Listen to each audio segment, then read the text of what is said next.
Brain Plus.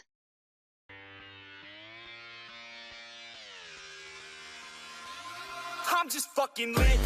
Bienvenue sur ce nouveau tutoriel. Aujourd'hui, nous allons voir comment est-ce qu'on peut ajouter des librairies sur Proteus. Donc, on va saisir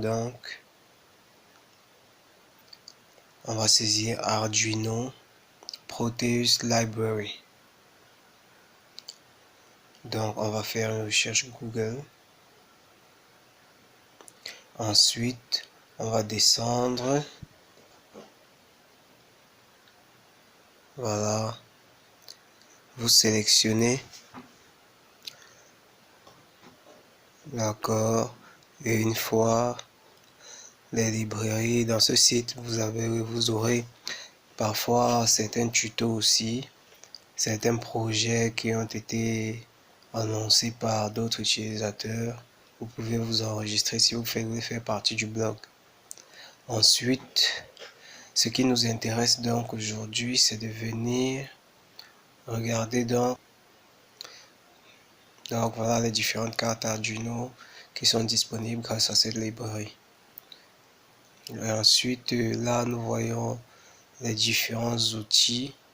Par exemple, nous avons une librairie pour le GPS, une librairie pour le capteur ultrason, une librairie pour le capteur de mouvement, communément le pire, une librairie Bluetooth même.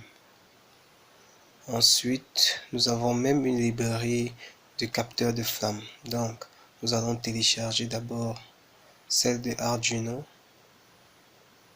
Voilà, donc on va attendre après 20 secondes. Bon, on va zapper ça. Donc, on lance le téléchargement.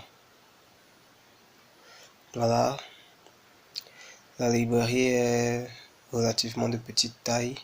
Donc, le téléchargement est déjà effectué. À présent, on entre dans le dossier. On va couper la librairie et on va aller l'installer dans le chemin prédit par Proteus.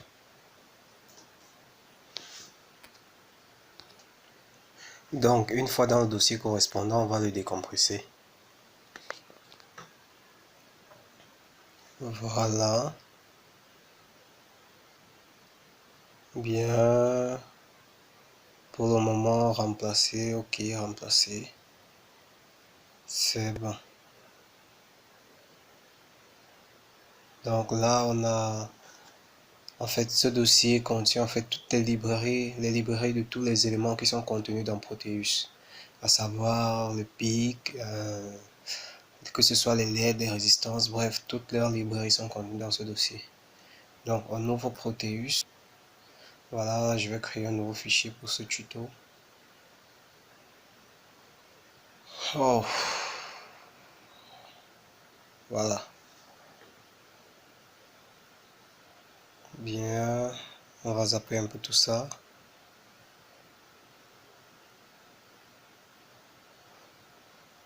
Bon, là nous sommes dans Proteus.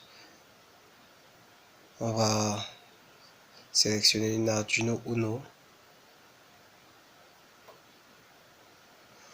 Voilà, nous avons les différentes cartes Arduino Uno. Bien, on en sélectionne une.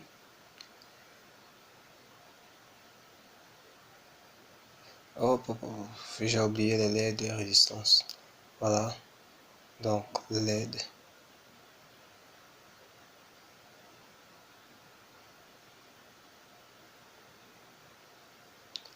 On va en prendre deux, une bleue, une rouge et une verte. Et ensuite, résistance.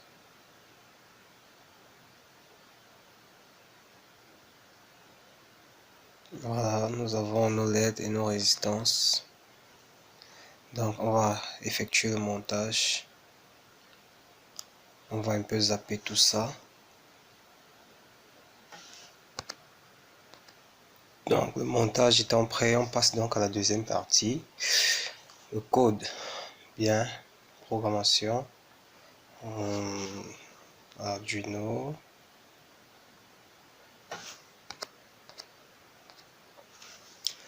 Donc voilà, nous allons commencer le code. On va donc déclarer nos variables pour commencer. Bon, on supprime un peu ces commentaires. Voilà, donc à présent, déclaration des variables. Nous aurons donc deux variables au cours de ce programme. La première variable sera LED green et ensuite LED blue. LED green qui sera branché à quelle connexion? Voilà, LED green. La LED verte est donc sur la borne 4 de l'Arduino. Et ensuite, la LED bleue sur la borne 3.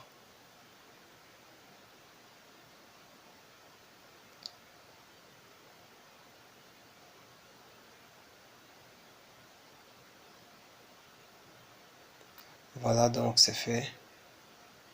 À présent, nous allons définir le type de données. Donc, est-ce que nous allons utiliser en entrée et en sortie? Vu que ce sont des actionneurs, donc ils seront utilisés en sortie. Donc, pin mode LED green 1, pin mode LED blue 1. 1 signifie hide dans le void loop. Cependant, il signifie output dans le void setup.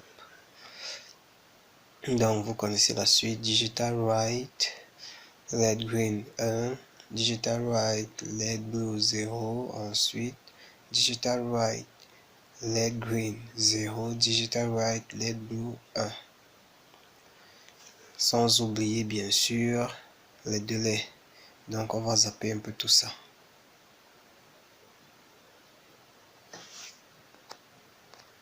Bon, à présent nous allons compiler. D'abord nous allons enregistrer. Bien, ça c'est un détail. Nous récupérons le fameux fichier X.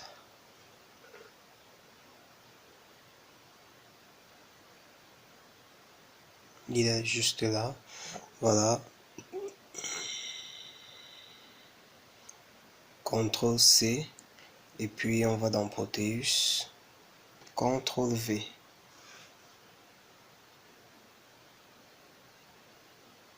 Donc là apparemment il y a un problème. Mais on va... Ah oui. Voilà, lorsqu'on se rapproche un peu plus des résistances, on voit le courant passe en effet, mais il n'arrive pas jusqu'au LED. Cela signifie que les résistances consomment en fait tout le courant. Bon, vous connaissez la loi d'Ohm. Donc on va diminuer les résistances. Ici, on connaît d'après la loi d'Ohm justement U égale à RI, la tension étant donc constante. Si la résistance est très élevée, le courant sera donc faible. Vous voyez, donc lorsqu'on baisse la résistance, le courant augmente. Donc on va baisser jusqu'à 220 ohms. Voilà. Et on relance. Voilà, vous voyez le courant un peu plus élevé. Donc dans la pratique, voilà un peu comment ça va se présenter. Bien, n'hésitez pas à liker, commenter et partager la vidéo. Surtout, abonnez-vous aussi à la chaîne pour être au fil des prochaines vidéos. Bien, merci. Et si vous avez quelques soucis, n'oubliez pas de nous notifier dans vos commentaires.